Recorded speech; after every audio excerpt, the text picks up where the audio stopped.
Hello friends, नमस्कार। मैं हूं डॉक्टर विकास और आज हम बात करेंगे थायराइड के बारे में। ये थायराइड क्या है और इसकी पूरी सिस्टम को हम समझने की कोशिश करते हैं छोटी सी वीडियो में। फ्रेंड्स, सबसे पहले थायराइड को समझने से पहले आपको समझना होगा मेटाबॉलिज्म। मेटाबॉलिज्म का मतलब होता है चयापचय। और मेटाबॉलिज्म ये होता क्या है? मेटाबॉलिज्म को आप दो भाग में बांट दीजिए। दो भाग में बांटने के बाद पहला भाग आ जाएगा केटाबॉलिज्म और दूसरा भाग आ जाएगा मेटाबॉलिज्म। केटाबॉलिज्म का मतलब होता है टूटना। आप जो भी चीज खाते पीते हैं, जो भी चीज खाते हैं, तो वो बॉडी में टूटने का काम होता है उसका। और एनाबॉलिज्म का मतलब होता है बनना। तो जो भी चीज आप खाए उससे जो टूट करके जो मतलब विटामिन मिनरल्स आपके बॉडी को जा रहा है, किस किस मतलब ग्रंथि को जाएगा, वो बनेगा, तो उससे ग्रोथ बनता है थायराइड। उसके बाद होता है एक एंडोक्राइन सिस्टम। एंडोक्राइन सिस्टम में होता क्या है? एनाबॉलिज्म, ग्रोथ हार्मोन, और उसके बाद इंसुलिन, और उसके बाद होता है केटाबॉलिज्म। तो केटाबॉलिज्म जो होता है, केटाबॉलिज्म के अंदर आता है थायराइड। इसको हम समझ लेते हैं। मतलब ग्रोथ का मतलब हो गया है मतलब ऊपर की ओर बढ़ना, और उसके बाद एनाबॉलिज्म यानी कि जो केटाबॉलिज्म एनाबॉलिज्म आप सुने होंगे स्टेरॉइड के बारे में, ये होता है बॉडी को ऐसे फैलाना। ये हो गया केटाबॉलिज्म मेटाबॉलिज्म। और उसके अंदर जो आता है केटाबॉलिज्म के जो अंदर आता है वो आता है थायराइड हार्मोन T3 और T4। T3 T4 यानी T3 जो है ये एक एक्टिव हार्मोन है। ये हर वक्त काम करते रहता है।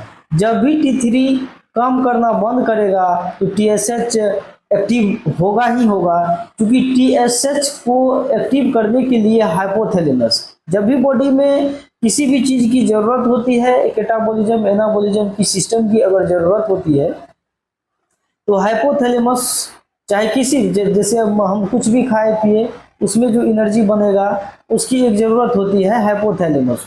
हाइपोथैलेमस वो इंडिकेट करते हैं TSH यानी प्यूटिटरी ग्लैंड को, जो आप जाओ TSH बनाओ और TSH बनाओ।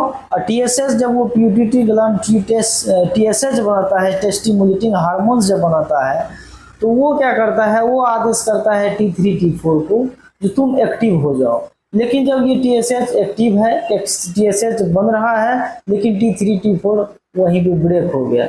जब वो ब्रेक हो गया तो वो क्या होगा, आप जैसे इस चेहरा में देख लीजिए, T3 T4 अगर बनना बंद हो जाता है तो आदमी बिल्कुल सुस्त हो जाएगा, एकदम दिखने में ऐसे एकदम बड़ा रहेगा।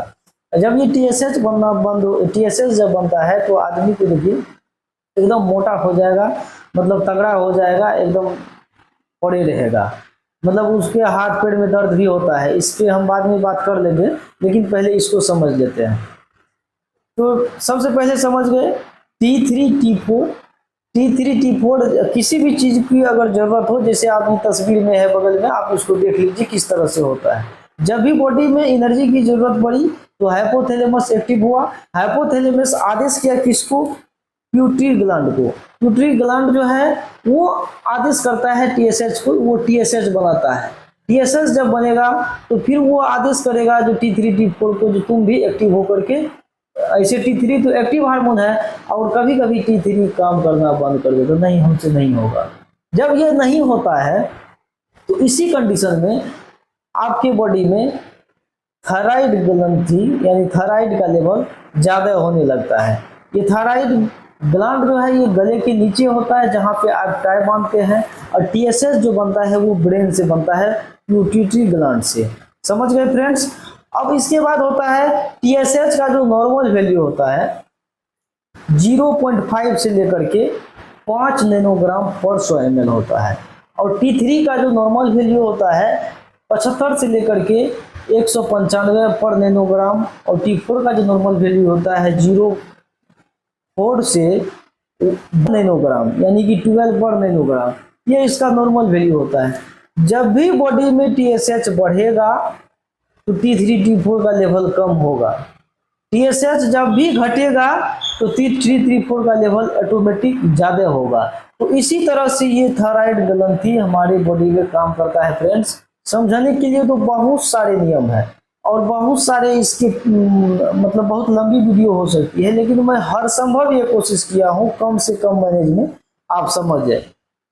जब भी टीएसएच का लेवल ज़्यादा होगा तो आपकी बॉडी में मतलब कुछ सिम्टम्स दिखते हैं। आपका जो है सबसे पहले वजन आपका वेट गेन होने लगेगा, उसके बाद आपका जो है हाथ पैर में दर्द होने लगेगा, कुछ उसके बाद क्या होता है मतलब इनफर्टिलिटी का भी आप शिकार होने लगेंगे, मतलब पेल्पिटेशन आपका बढ़ जाएगा, ज़्यादा पसीना आना शुरू हो जाएगा। उसके बाद आप थोड़ा मतलब डिप्रेशन टाइप से महसूस करेंगे। किसी भी चीज़ को आप देखेंगे तो आप सुनेंगे तो आपको लगेगा पैनिक अटैक हो गया, यानी कि हताश सा मार गया। ये टीएसएच बढ़ने के कारण होता है। जब T3 T4 का लेवल कम होगा तो इसी तरह से जब भी टीएसएच का लेवल ज़्यादा होता है तो वो होता है हाइपोथायरिज्म, और जब भी टीएसएच का लेवल कम होता है तो वो होता है हाइपोथायरिज्म। ये थायरिज्म ये जो है थायराइड की पूरी सिस्टम है, इसको समझ लीजिए। T3 ऐसे भी आप समझ लीजिए एक्टिव हार्मोन है, ये हर वक्त काम करता ही करता है। आप जो भी चीज़ खाते पीते हैं कैटाबॉलिज्म मेटाबॉलिज्म ये टूटने और जुटने का काम होता है, और यही ग्रंथि जो है ये पूरे बॉडी के सिस्टम को बैलेंस बनाए रखने में मदद करता है। अगर इस तरह की रिपोर्ट में आपको मतलब टीएसएच का लेवल ज़्यादा आ रहा है तो आप जो भी कुछ खाए पिए हैं, खाने पीने चीज़ की जो भी कुछ खाते पीते हैं उसको बैलेंस में रखिए, और आप अपने नेचुरल डाइट पे रहिए। पूरी तरह से थायराइड मैनेजमेंट हो जाता है। इसमें दवाई लेने की भी कोई ज़रूरत नहीं है। दवाई तो डॉक्टर तब लिखता है जब आप उस चीज़ को मैनेज नहीं कर पाते हैं सेल्फ लाइफ स्टाइल के माध्यम से, तब दवाई आपको लिखता है और दवाई पे आप आश्रित हो जाते हैं। इसी बात को समझने के लिए आप हमारे YouTube चैनल पे बने रहिए। अगर ये वीडियो आपको अच्छा लगा हो तो मेरे वीडियो को लाइक कर दीजिए। चैनल पे नए हैं तो चैनल को सब्सक्राइब कीजिए, और मिलते हैं अगले वीडियो में किसी अदर टॉपिक के साथ। तब तक के लिए थैंक यू।